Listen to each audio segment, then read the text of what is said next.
I slept on that thing for almost 3 years.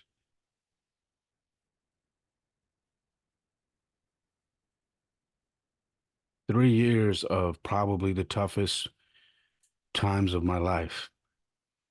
And if you're wondering what I'm talking about, if you're wondering and you're listening, you're like, what the hell is he talking about? You need to go to the graphic on my Instagram for this podcast and see what's on the cover. What's on the cover, I'll describe it to you, is a Coleman bed that I used to sleep on, a camping one. It's one of them foldable ones with the mattress that's probably no more than an inch thick.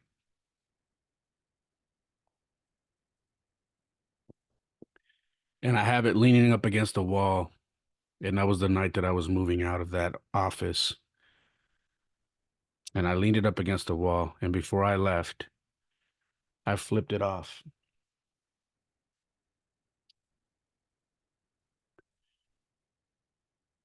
I remember that night because I was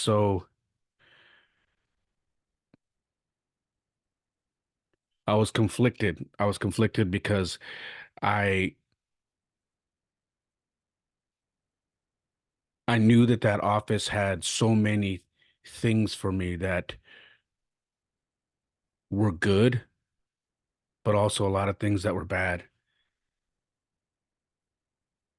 That office is where I beat myself up in and I went to war with myself. That office broke me quite a few times.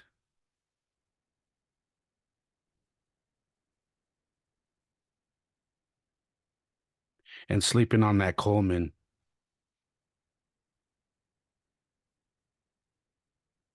there were nights that I hated it, and then there were nights that I was thankful that I even had a small bed to sleep on. Today was the 3 year anniversary of episode 26 of this podcast. Episode 26 is called Rock Bottom. And I talk about my time when I was living in my office, when I was homeless, when I didn't have a home to live in, and I ended up moving into my office, sleeping there. There was no kitchen, there was no shower, there was no bath. There was just a bathroom that all the offices could use that was public, and it was my office.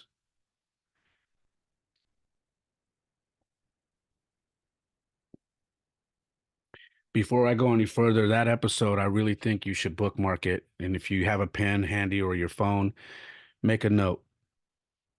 Episode 26, Rock Bottom.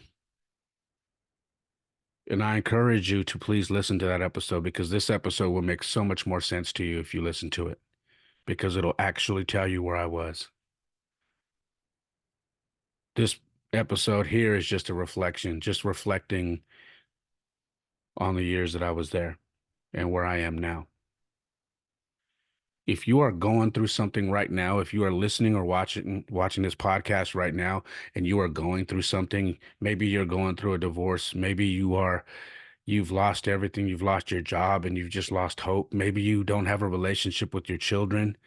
Maybe you have just lost complete faith in everything and you are in the worst place that you've ever been in your life. I am telling you right now to please go listen to episode 26 of this podcast because I need you to understand when I'm telling you to have faith and to not give up on yourself. I'm speaking from a place of I've done that. I've gone through it firsthand.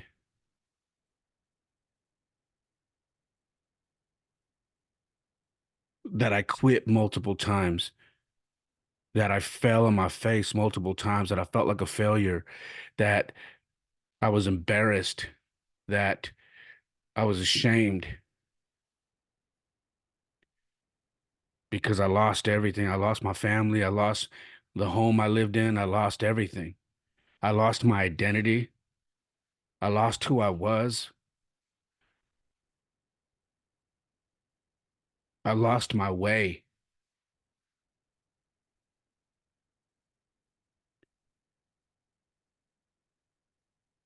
And for a while, I lost my faith and I gave up.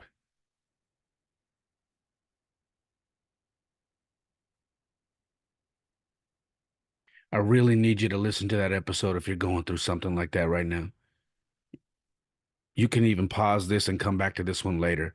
I really need you to listen to that one because maybe you'll understand a little bit more about me and what this podcast is about.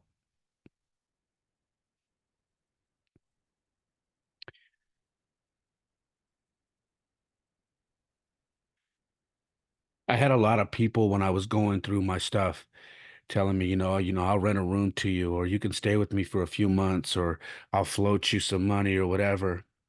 And I always said no. And a lot of people would tell me that, and people close to me would say, you're being stubborn. You know, you don't have to be in your situation.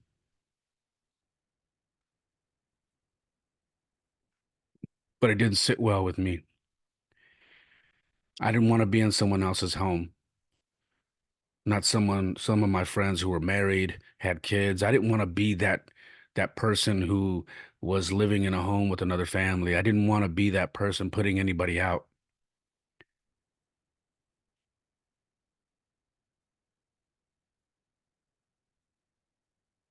I didn't want to be borrowing anything. I didn't want to do any of that.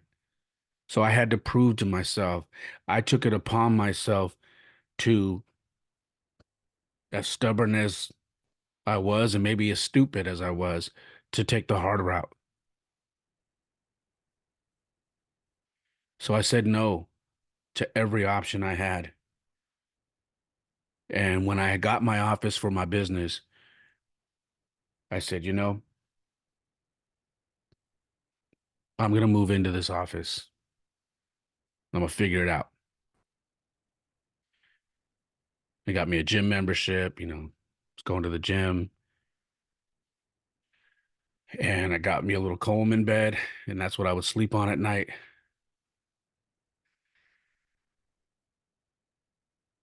I had me a little grill, a little camping grill that I would cook on.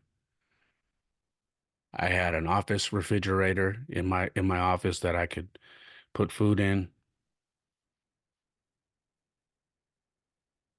and then I had everything that I needed for my business. I had a screen printing setup. I had my computer. I had my recording studio.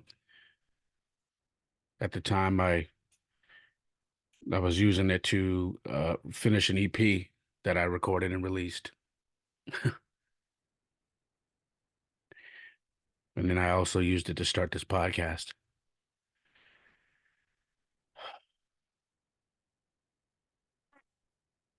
I had a corner in there set up to where I could work out. You name it, I had it.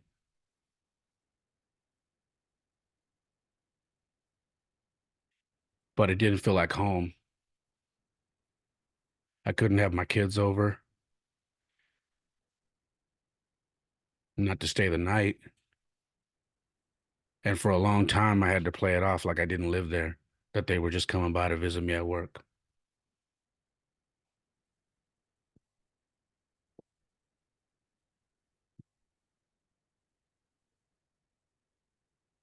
Hard times.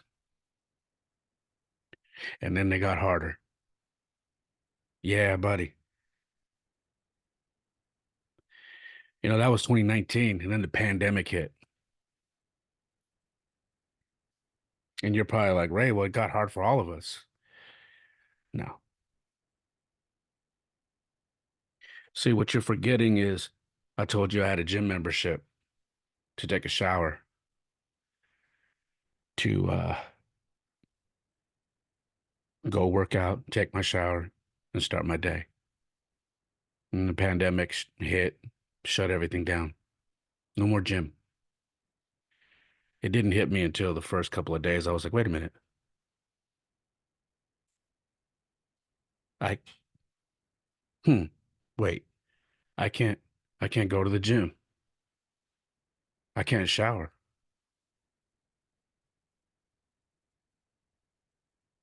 And I will be honest with you, I sat there and I broke down.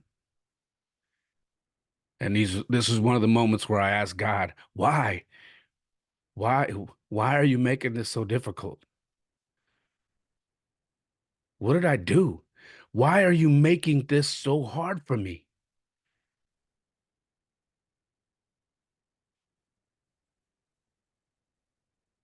What did I do to deserve this?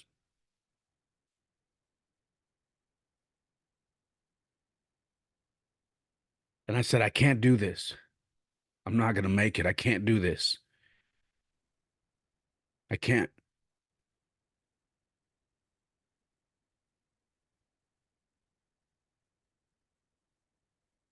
And then something just came over me. And it was like, you can do this. You're going to do this. And you're going to come out better than you've ever been. So get your ass up and figure it out and stop playing the victim.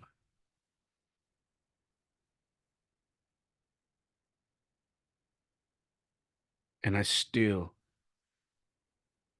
didn't believe that I could do it.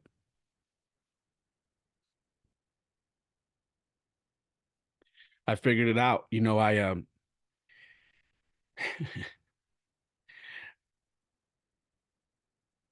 took a bird bath, man.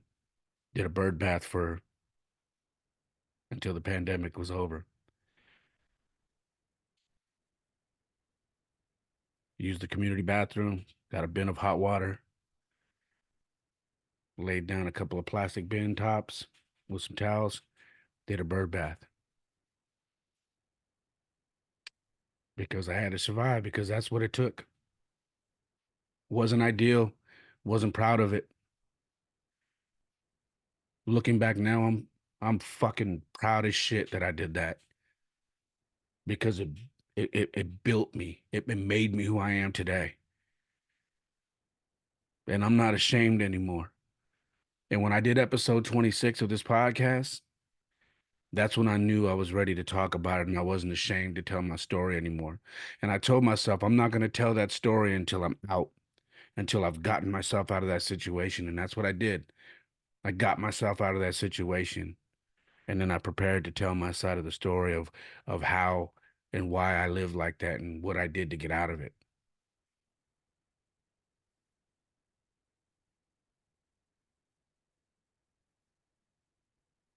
Reflecting back on that time today was wild, man, because I started thinking about everything that I was doing. And I gotta tell you, man, nobody knew what I was doing. Nobody knew I was homeless. Nobody knew I was living in my office. Nobody knew any of it. Nobody knew how I was showering. No one even questioned it. The only people that knew are the people that I told that were super close to me. And that was maybe a handful of people.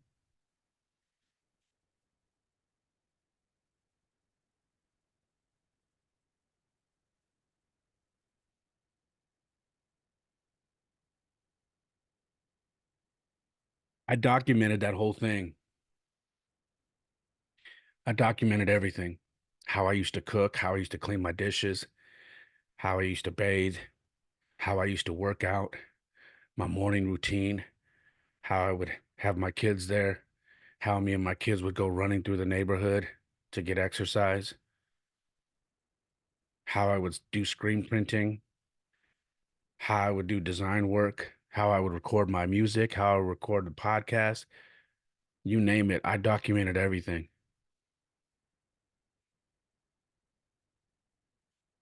See, when the pandemic hit, everything shut down. I had to pivot, the biggest pivot I ever made in my life, and I did it. And then I came across a podcast called The Real AF with Andy Frisella. And that's how I heard about 75 Hard. And I said, what the hell, man? I got nothing better to do, right? I'm here. The world's locked down. I got nothing better to do. Let's go. Let's do 75 hard. Let me see if I can do this thing. I've never done this before. And I started it on March 18th and I completed it. Lost a ton of weight, got mental clarity. I finished, I think, 3 or 4 books.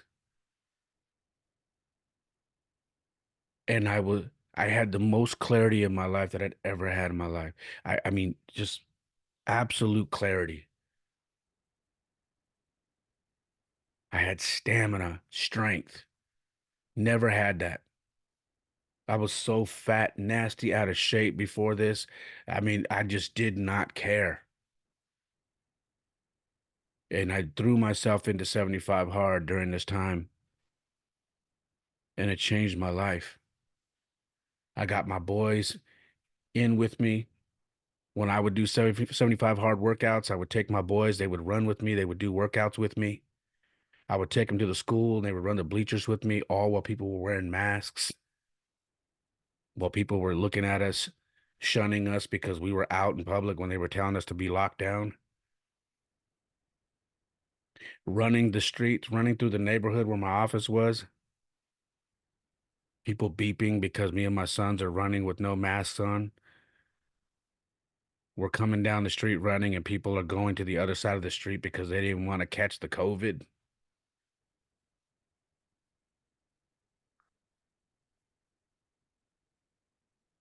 Just absolutely going in on it. I would work out in the parking lot of my office, and the people that had other offices there would see me and they'd be like, come out and talk to me. I don't even know if they knew that I was living there. I'd be tire flipping in the driveway. We had our parking lot would wrap around the building. I'd be doing tire flipping and then smacking it with the sledgehammer.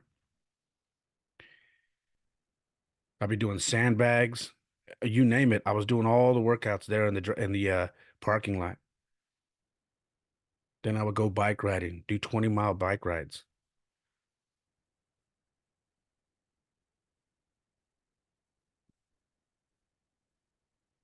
And I just read, not just books, but I read my Bible and I prayed every night. And I worked. I worked while everybody was locked down, getting checks. I was working. I never stopped. I took the first 2 weeks off of the pandemic, and then I got back in my car and I said, "To hell with this. I'm working." And I prayed to God that He kept me safe. I prayed to God that He kept me healthy. I prayed to God that He made me strong and that He made me fearless. And I knew that if I stayed in the Word, that He would look out for me. And even during the times when I didn't feel like I was strong enough, that things were going great, and then I would feel like I would be down because of my situation, then I would go out and help people. I would go and, you know, give clothing to the homeless, feed the homeless. I would go and just help. Anybody needed help, I would just help because I had nothing else to do. There were days where I just felt hopeless. And those are the days that I would convince myself to go out and help somebody. Because if I didn't have the answer for myself, maybe I could help somebody that was even more hopeless than me.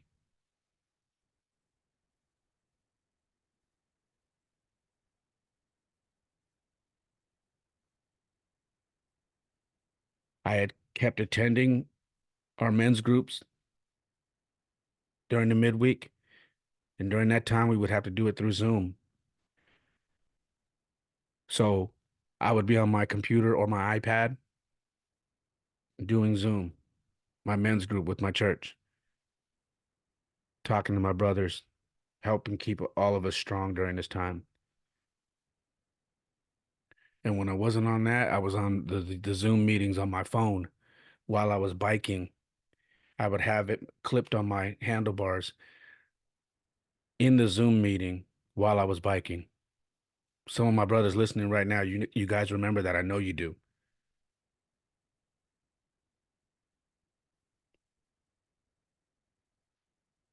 I never stopped hiking. I would take my kids hiking.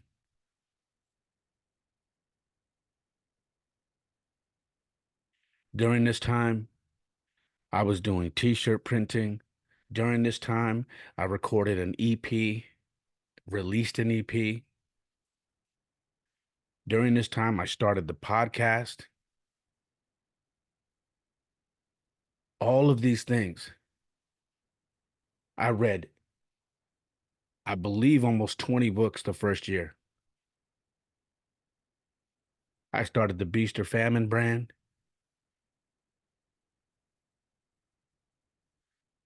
And again, I lost a ton of weight.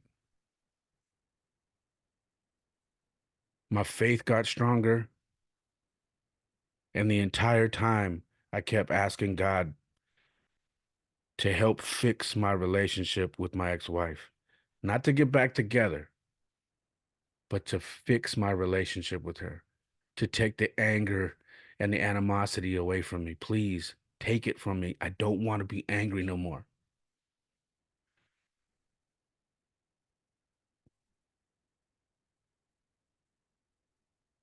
There were nights where I would get off that Coleman bed and I would get on my hands and knees and I would just cry. I am not exaggerating. I would get off that bed and I would get on all fours and I would just cry with my face buried in the carpet.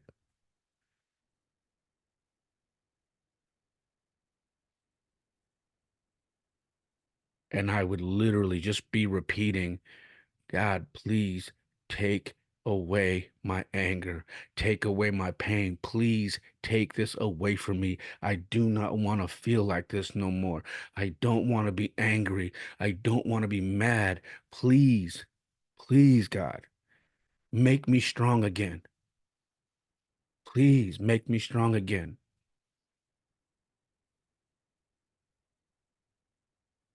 I would do that time and time again. And then I would get up in the morning, take my vitamins, say my prayer, read my daily passage, go get my kids, take them to school, like everything was normal. And I did it for almost 3 years.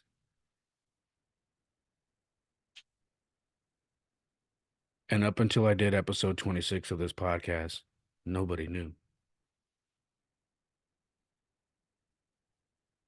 I remember releasing that podcast, and I had a few people message me that said they were in tears listening. They were like, I had no idea. They're like, bro, you never showed signs. You never, I no clue, no clue. It was seamless.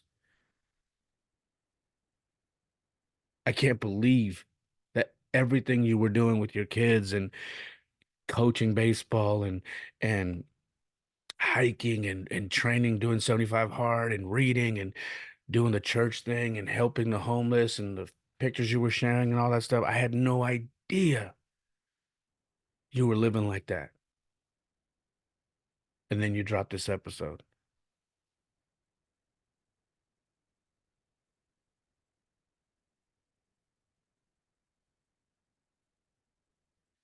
Those times feel so long ago to me right now.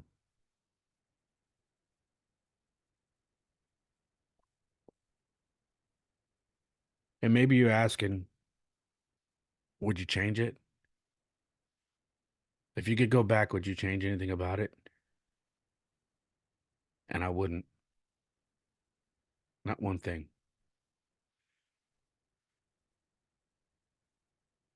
Because I became the strongest version of myself I've ever been in my life. Because God showed me I can overcome anything,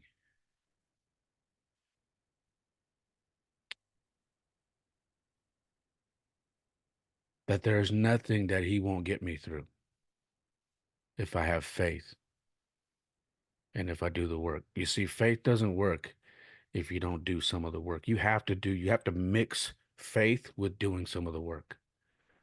A lot of people have faith and then they just sit there on their loins and they say, "Well, I'm waiting." And that's not the way it works. You have to do the work. You can't just sit there and say, "Hey, God, this is what I need. This is what I want. Now I'm just going to sit here and wait for you." No, you got to get up. You got to get out there and you got to get it. I remember a buddy of mine from church asking me how I'm dealing with it and checking in on me because he knew what my situation was. And I told him, I said, I've never been to prison. I've never been to jail. I've only been to the holding cell. But I'm literally treating this office like it's like I'm in prison. I literally wake up, I work out till I'm drenched, then I take a bird bath, I pull out my little grill, I make me a little something, some chicken, some rice, take my vitamins, and then I work.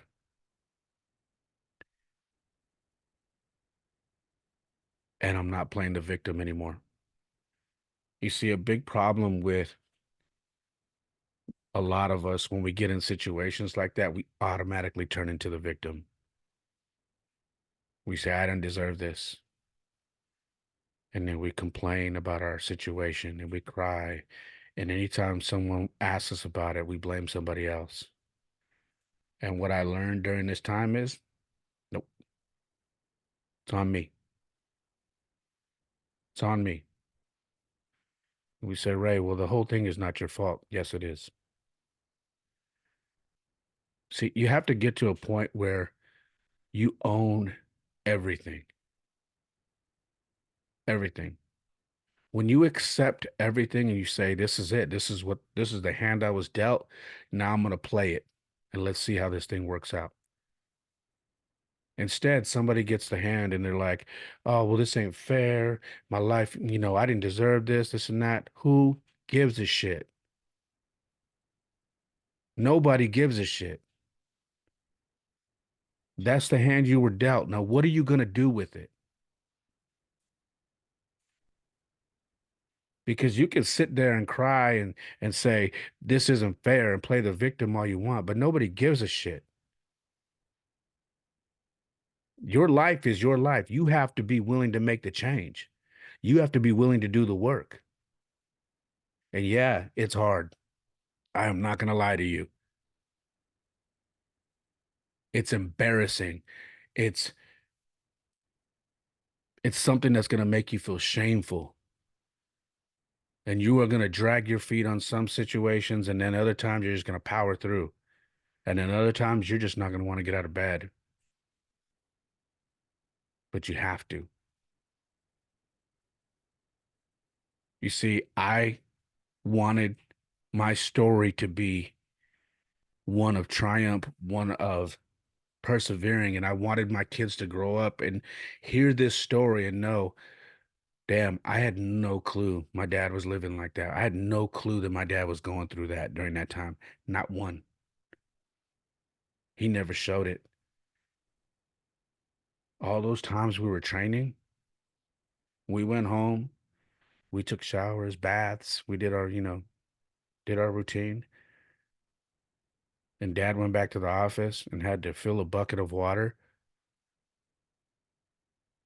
get some shampoo, stand on some plastic bin covers with a towel, and do a bird bath. And then he had to pull out a camping grill and cook some food. I had no idea.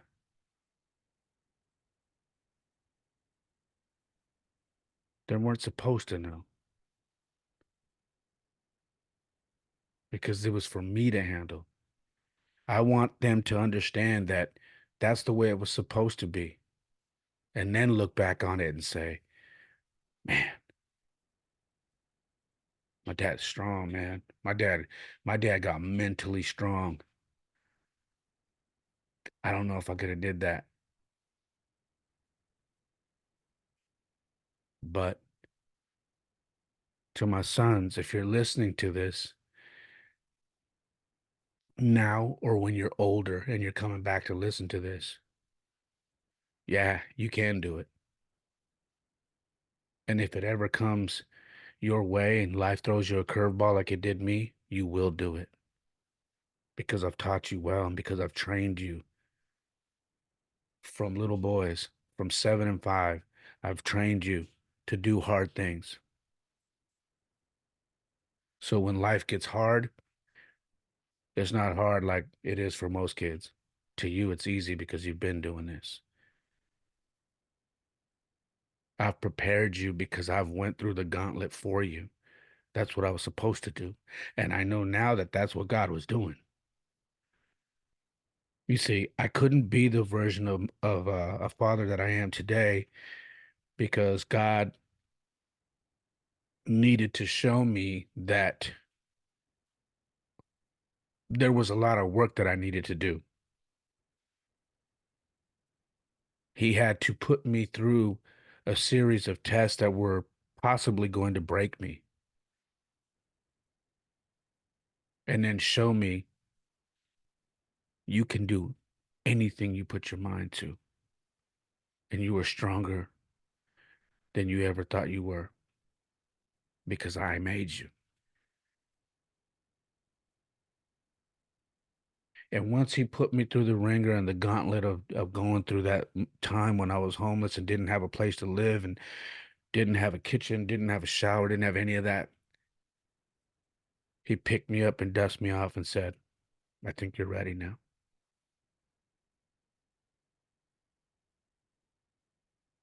And I was.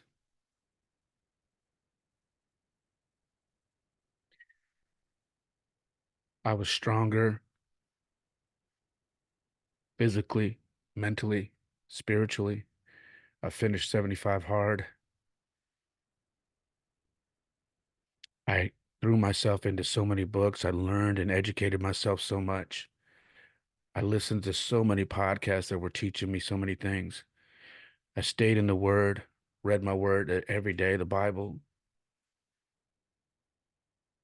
I finished my last EP I ever released, put it out. I started this podcast, and it's grown so much more than I ever thought it would be.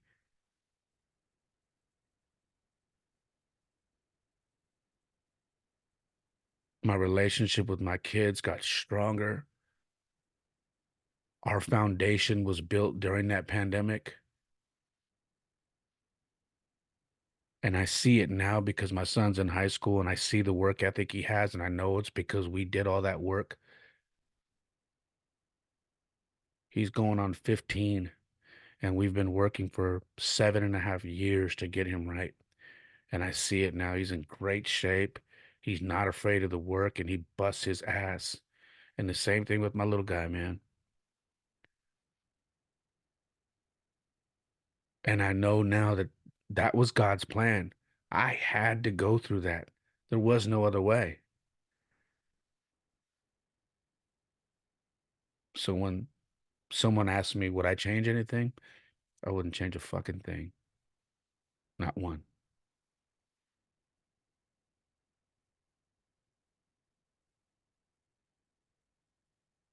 In some weird, strange way, I miss that place. I miss certain things about it.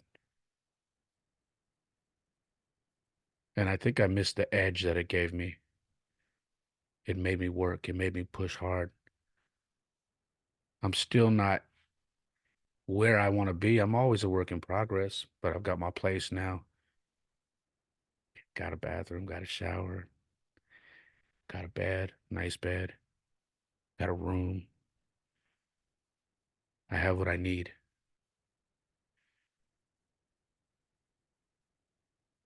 But there's something about that place that I just miss. Now, don't get me wrong. I don't want to go back there, but I do miss certain things about it. Probably more importantly, I miss the edge that it gave me. Now I have to put the edge on myself. I have to push myself every day. Go to the gym, work out, remember where you came from. Do not forget and do not slip up. God didn't get you to this point for you to go back. My relationship with my ex-wife is better than it's ever been.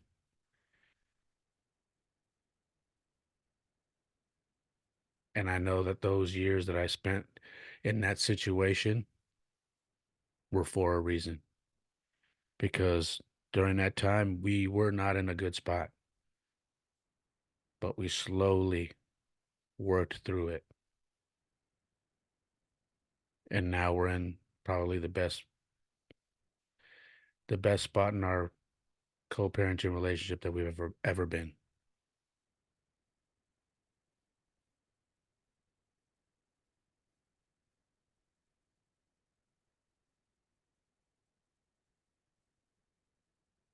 Today was quite the day, man. Reflecting on all that stuff is just wild. I'm very thankful for where I'm at now. Now I have other goals. Now my next goal is to upgrade from here to the next level. And I will. I'm doing so much this year, and I'm proud of where I am already. And we're just in February, and I am busting my ass.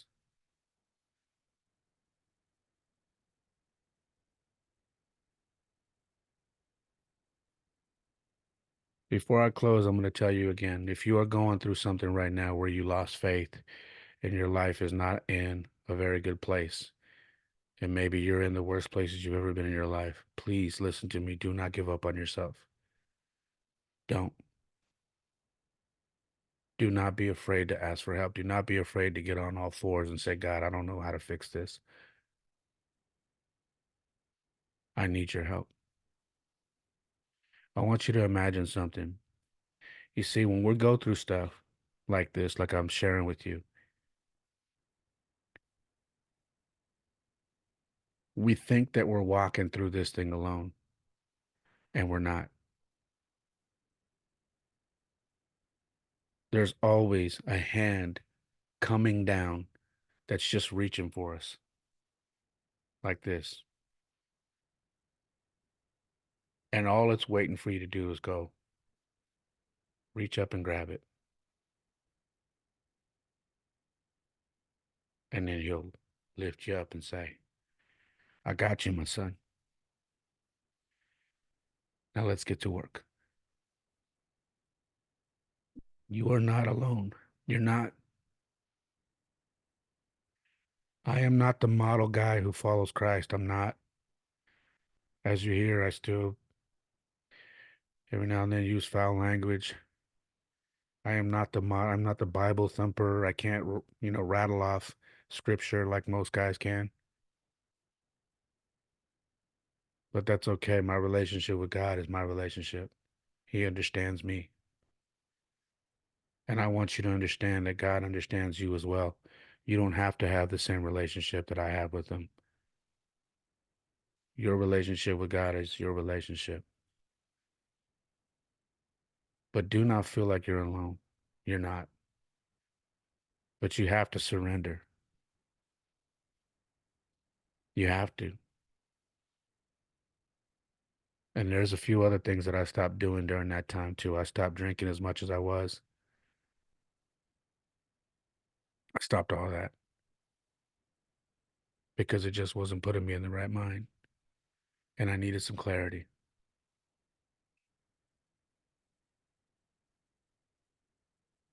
Don't lose hope on yourself, please.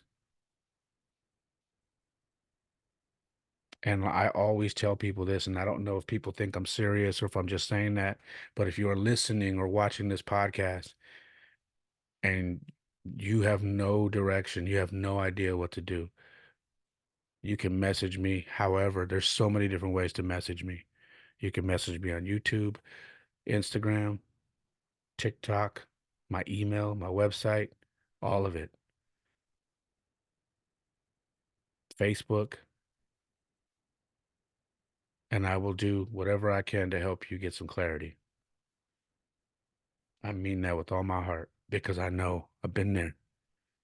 And when you listen to that episode, you're going to understand what I'm talking about.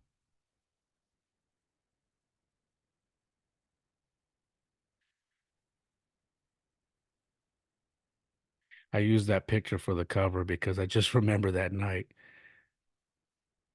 I laughed a little bit when I did it. I was like, man, fuck that bed. But I just felt like it was fitting to use for this episode because it has so many different meanings to me.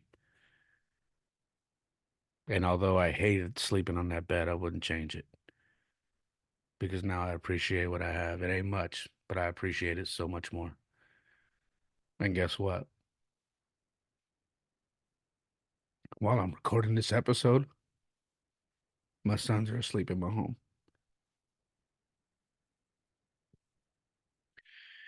And there was a time when that wasn't possible. And I'm thankful for that.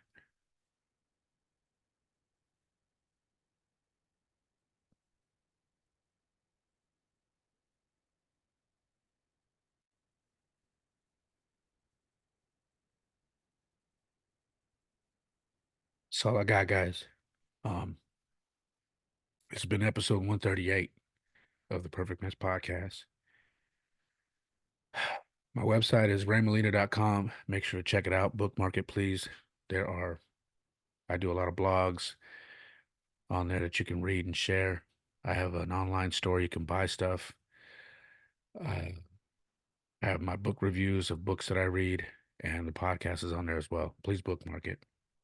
Um, you can follow the podcast on Instagram and TikTok. It is at the Perfect Mess Pod. If you would like to follow my personal pages on Instagram and TikTok, it is at It's Ray Molina.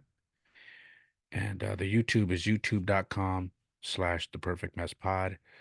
Please make sure to subscribe, hit the notification bell on the right hand corner, and please give it a thumbs up. And if you don't like it, give it a thumbs down. Totally fine.